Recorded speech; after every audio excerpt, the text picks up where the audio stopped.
how to fix this purchase was not complete in Roblox. So if you want to fix this purchase was not complete in Roblox, then what you need to do is first, you just need simply open up your Roblox application. After opening, go with more, which will be on the bottom, and then scroll down a bit and you will have settings option. Tap on settings. Now under settings here, you will have an option of notifications.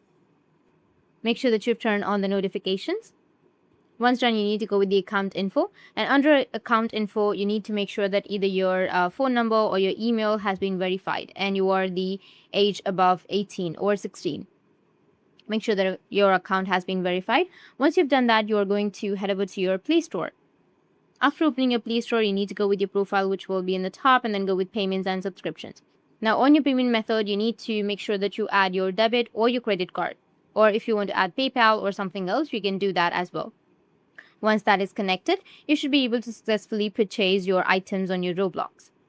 That's it, and if you have any questions, feel free to comment below. Thanks for watching.